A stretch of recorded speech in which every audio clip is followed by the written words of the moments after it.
Welcome. Good Bites is our virtual series to talk about issues that relate to food waste, climate change, and important agricultural matters for us collectively as a society.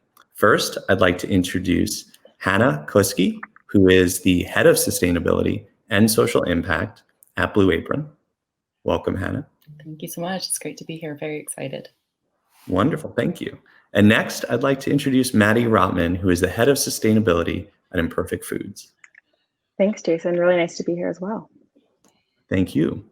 Well, at Apeel, one of the key things that we look at is how we can quantify our impact and truly help create abundance for all by reducing food waste. So in this series, for this episode, what we really want to talk about is how we reduce the industry waistline when it comes to food waste. And I know that you two have a lot to share and a lot to discuss and help us understand, not just at Apeel, but across the industry on what you're doing and how we can partner together and learn from your practices. So I would like to then actually ask each of you a little bit more about your roles just to get us set up and how your roles are really working to impact the challenges of food waste. So Maddy, let's start with you. Can you say a little bit about your role and how much Imperfect's business model are focused on reducing waste and how that informs what you do every day? Thanks, Jason. So I'm the head of sustainability here at Imperfect Foods, and we're an online grocer committed to eliminating food waste and building a better food system for everyone. We source imperfect produce and surplus food directly from farmers, growers, and food purveyors, and deliver these goods directly to consumers' doors through a customizable subscription that makes it effortless to grocery shop and know that you're supporting the environment and building a better food system. We think about 40% of food that's grown doesn't make it to the table to get consumed. And so our sourcing model directly works to find all the misshapen, surplus, excess, unused food from the food system to ensure that we can find a home for it and connect it straight to consumers. Very interesting. And in that sourcing model, Maddy, how do you determine the specifications of what is an imperfect product? That's such a great question because this is an ever-changing story, right? So when we started, we were just sourcing produce, and now we've moved into the grocery space as well. And so we take everything nutritious, delicious food that may have scars, maybe oversized, maybe undersized, maybe surplus because the market changes, or even currently through the summer as COVID has hit, we've seen really changing supply chains. And so we've been able to come in and find food that maybe was intended to go to cafeterias or maybe intended to go to restaurants or folks that are having a harder time, or we're not seeing food getting eaten in those spaces anymore. And we're able to come in and find ways to partner that and bring that to consumers so that, there's a new form of food waste just because of changing markets. And that can look like everything from snack packs on airlines that we've been able to rescue from JetBlue to, surpluses of food that was going to, as I mentioned, maybe going to restaurants or cafeterias. And so, food waste looks really different always. And we're here to help rescue it and find a home for anything that's nutritious and delicious. And maybe just, it doesn't meet standard customers or grocery stores or the market's needs at the moment. Wonderful. Well, it sounds like it is meeting a lot of market needs, so that's great. I'd love to turn it over to you, ask how Blue Apron, with a very compelling model and role to play in the direct-to-consumer space, is really looking at meal portion or serving portion as a way to reduce waste. Can you tell us a little bit about that and how your role relates to it? Yeah, of course. Thanks so much. So I head up all of our sustainability and social impact strategic planning and programming for Blue Apron. A huge part of that is food waste reduction. So food waste reduction is really a part of Blue Apron's DNA, and it has been since we were founded in 2012. Sending recipes and perfectly portioned ingredients to households dramatically cuts back on household level food waste. And I don't think that that's news to anyone. What a lot of people I don't think know is the work that Blue Apron also does to reduce food waste across its supply chain. So we work upstream with our suppliers on things like demand planning so that we can really run lean inventories in our facilities to reduce food waste and also help our suppliers with their inventory management. And then we have a really, really strong commitment to reducing food waste in our operations. In 2016, we actually joined the 2030 U.S. Food Lost and Waste Champions. And shortly after that, we created a team that's entirely dedicated to reducing food waste in our fulfillment centers. And in 2 years, we're able to put solutions in place that actually reduce that food waste by 59% nationally, which is something we're really proud of. Like I said, we have a lot of different solutions. We focus on things like prevention, good cold chain management. We audit weights and measures at our docks and in our kitchen so that we are running really accurate inventories. And then we also have really strong disposition management. Our teams are completely dedicated to managing end-of-life product dispositions, and we take our inspiration from the EPA's food recovery hierarchy. So as much surplus food as possible is routed to people, whether via our own employee, what we call our farmers market program, which is where we give food at no cost to our employees. And we also have really strong partnerships with food banks associated with each of our facilities. And then for anything that's not necessarily edible, we're sure to route that to animal feed, compost. We just recently introduced offsite anaerobic digestion in our California facility, and just trying to make sure as much food as possible is diverted from the landfill so it's not sitting and contributing additional emissions. And it's a really significant part of our climate strategy and how we address our footprint. And also a really important way that we give back, right? Our farmers market lets us express gratitude to our employees, and then we're also able, through our food bank partnerships, to make sure that our surplus food does end up going to people in need. That's wonderful. I think from a brand perspective, our collective brands and many others, sit at a really interesting place in society where we have visibility and connectivity to the food chain and to consumers. And what we've learned from our own ethnographic research is that consumers aren't necessarily fully aware of the food system, everything that we're learning and working to improve. And so, that brings a lot of responsibility, I believe, to brands like ours. Can you talk a little bit, Hannah, about what you've learned about being able to communicate and educate consumers on household level waste, and what you believe companies could or should be doing to help educating them?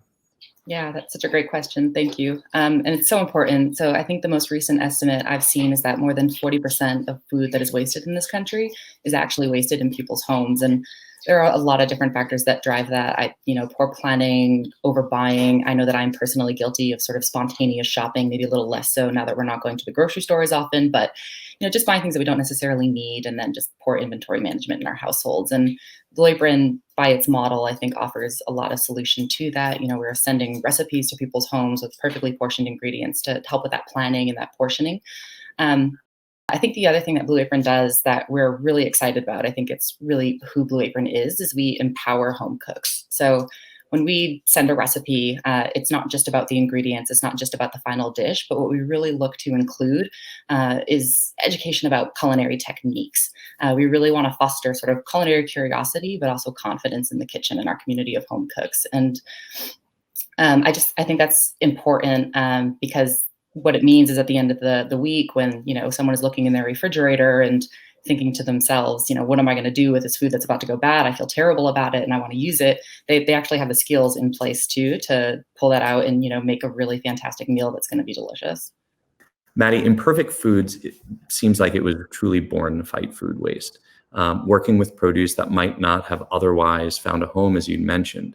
Can you talk a little bit about the importance of efforts of bringing the conversation around the why you exist and the mission of the company to consumers, and making sure that it's a conversation that they understand and that they can actually propagate? Yeah, that's such a great question. And we were started 5 years ago in 2015, truly for this reason, right? Working with growers and farmers and producers, and just understanding the challenge of not having a marketplace for this food that was going to get tilled under or composted, or even possibly put in a landfill. And from there, we know that it can create 20 to 25% more methane gas and greenhouse gas emissions than and that's really our core, and that's from where we began. And it is, as you say, we were born to fight food waste, and we were born to fight it from the farm. And as we've grown, we've had the amazing opportunity to grow into new categories, because we've seen, our mission is to eliminate food waste and build a better food system for everyone. And when we think about what fighting food waste looks like and the building a better food system for everyone, we've seen that there's way more food waste than just happening at the farm level. And so we've, as we've expanded, we've been able to sort of look around the market, talk to producers, talk to growers, talk to manufacturers, and see where their waste is and partner with them on creating solutions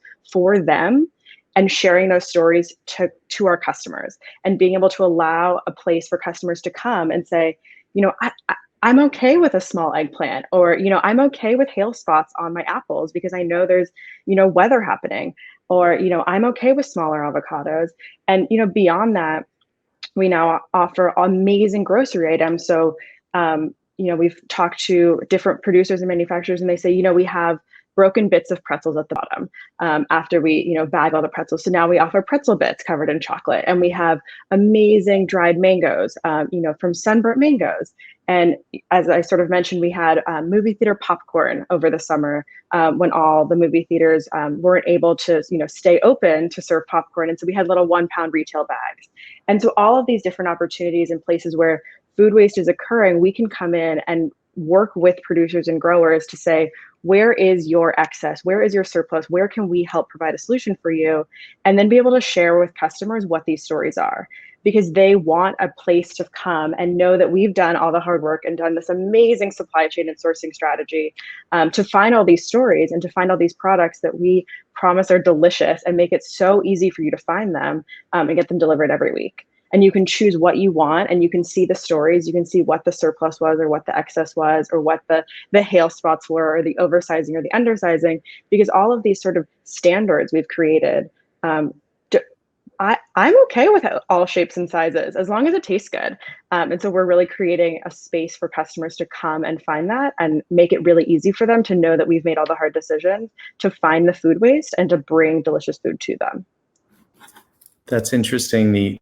Helping pivot the market from looking at aesthetics to actually taste. It seems like a great opportunity. I would love to take a snack break right now and talk about what we're doing individually in our own households. So I will kick off and say that I am an Imperfect customer, and that is one of the ways that I reduce waste in my household. But one of my favorite things to do is break out the wok. So anytime there's vegetables starting to wilt, immediately get them in that wok and ultimately make sustainable sides for whatever I have in the house. And so that's our strategy here. I would love, Hannah, if we could hear what you do in your household. Yeah, absolutely. So my background actually before Blue Apron was as a market farmer, and my husband is a chef. So we love all things food in our household. And we love playing around with food waste. Actually, we look to Bar Tartine, a restaurant out of San Francisco, as our source of inspiration. They do really phenomenal stuff. They have this recipe for burnt toast that blows my mind. So we're always just playing in the kitchen to see what we can come up with. We make cocktail bitters out of our food scraps all the time. We're always making stocks and pâtés. We make a really great sort of veggie and meat rub out of coffee grinds. But I think the thing that we do most often that I personally love the most is we'll pickle pretty much anything. So my favorite pickle of all time are chard stems. Really, I mean, we're a walking Portlandia commercial.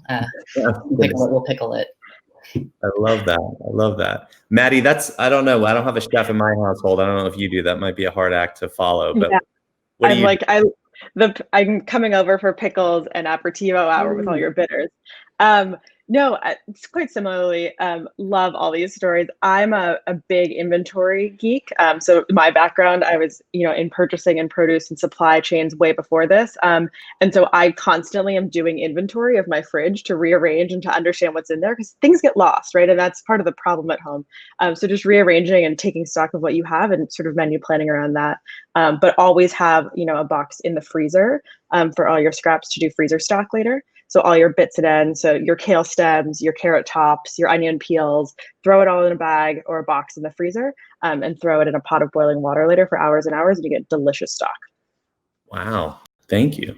Hannah, as I think about the UN Sustainable Development Goals on halving food waste by 2030, obviously Blue Apron has an important role to play. Can you talk about the places or the importance that Blue Apron places on industry collaborations, maybe other partnerships, organizations? Obviously, we're 3 different companies and we're all talking about this because I think we see that an alliance in these areas is important. Can you speak a little bit about good examples that you have experienced or that you're striving to? Yeah, absolutely. I think Maddie hit the nail on the head, right? Collaboration is so critical. Project Drawdown has showed us this is an imperative. This is something we are all in together. And we are going to be that much more successful if we find those opportunities and those synergies where we can really drive, change and move the needle. None of the work that we do would be possible if we didn't have collaboration across multiple sectors. And, that starts with our suppliers. Again, sort of like Imperfect Foods, we work really closely with them on things like demand planning, on utilizing their surplus, on adapting our menu so that we can potentially bring ingredients into our boxes that they might not otherwise have a home for, just doing what we can to sort of help them also achieve their food waste reduction goals. And it goes all the way down to the end of our supply chain, working with food bank partners. Without that infrastructure in place and that support, we wouldn't be able to ensure that our surplus food is not ending up in landfill, but really actually going to people in need and providing that nutrition. And then I think in between, where we really look for support is we know that there's always more that we as a company can do.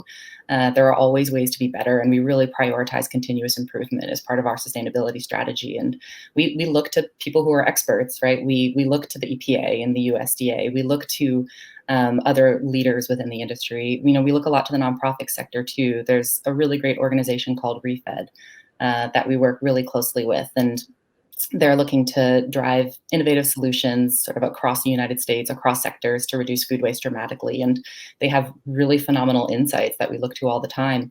And I think what's also really important is that, in that spirit, companies be transparent and open with their own best practices. Like it's been a journey reducing food waste in our facilities and working with our suppliers and even at the household level. And we've learned a lot about what works and what doesn't work. And I think it's so important that we not only have the opportunity to learn from others within the industry, but that we also have the opportunity to share our best practices so that we are all really working together to see progress as quickly as possible and that's as impactful as possible. I think that's how we move the needle. I think that's how we bring these emissions down and how we have a glimmer of hope when we look to the future of this planet.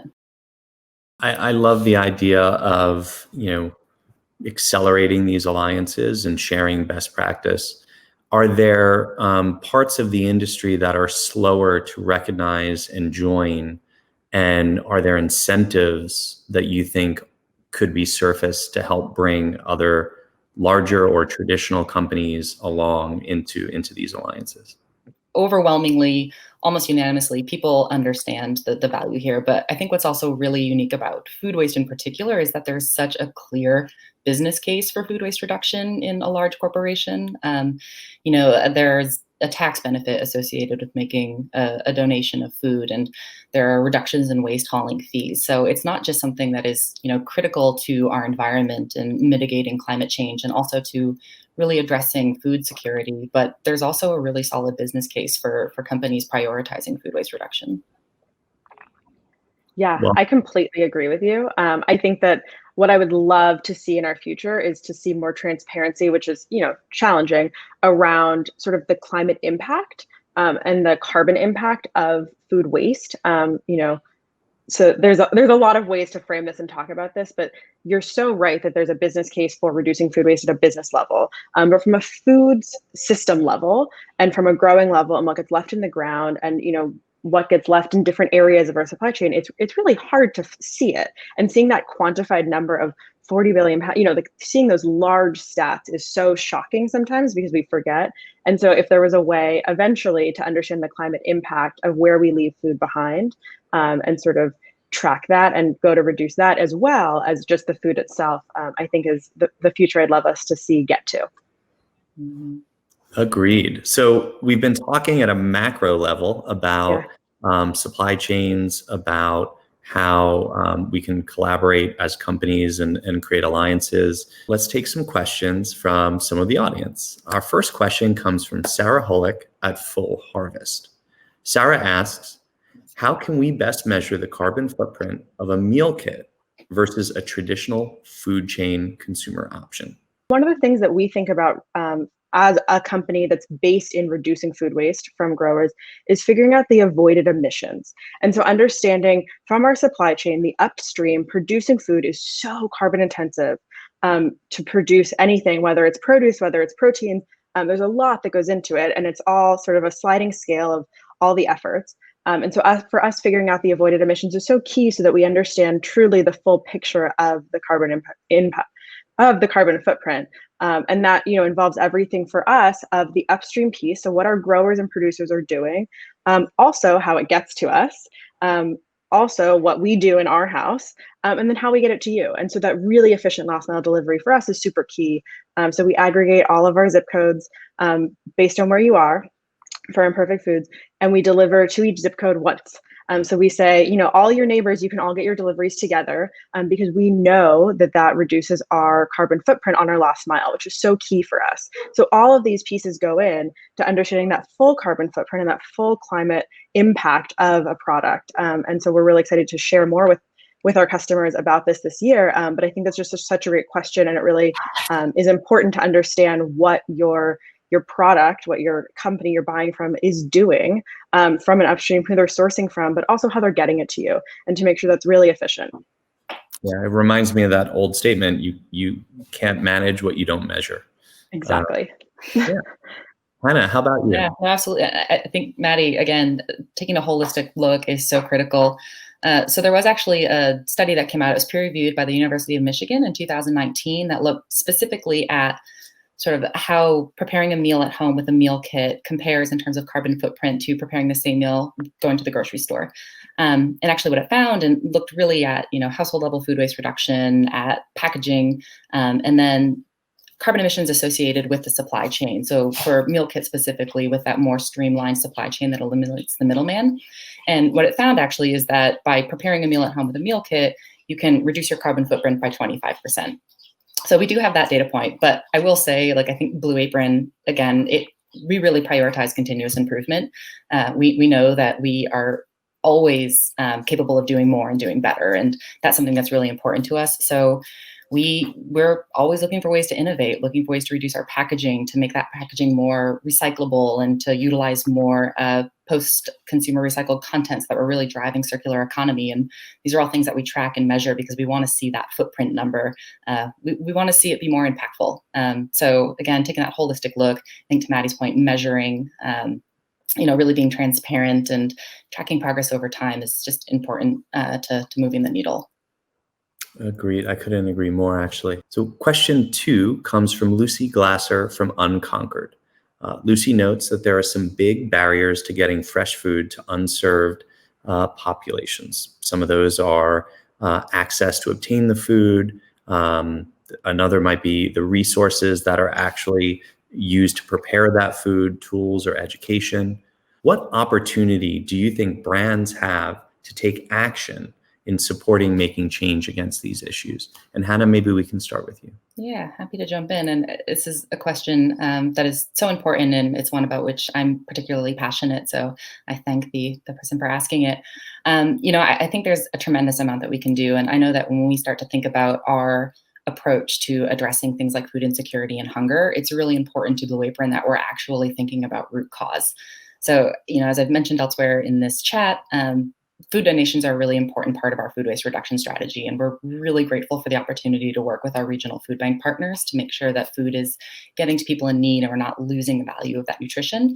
But it's a Band-Aid. It's a symptom to a bigger problem. And so I think that companies really need to take a hard look at what those root causes of food insecurity and lack of food access are, and then based on what they do, based on their assets, really figure out where they can fit in and what they can do to help support improved access and food security in a way that's meaningful and long-term and systemic. So I know for us, that's all of the educational content around cooking techniques that I've mentioned, making sure that that's accessible to everyone so that, they can look in their fridge and figure out exactly what to do with the food that's in there. And also, I think it's important that companies look in their own workforces as well and make sure that the practices that they're upholding are in line with what they're committing to publicly.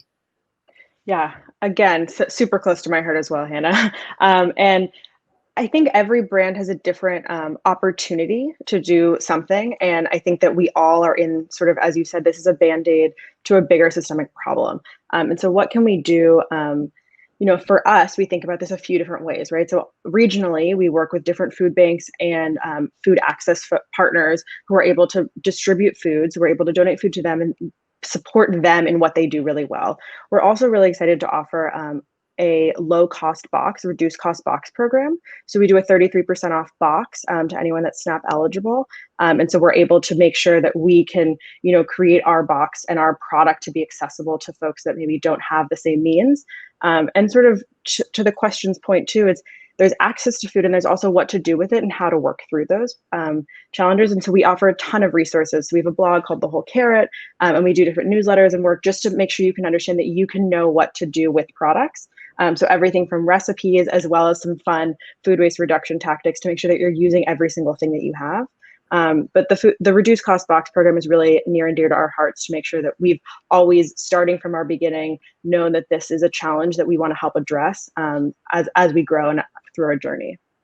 We always say that, the way to the world's heart is through its stomach, and being able to feed people the right education to be able to get food to where it's needed.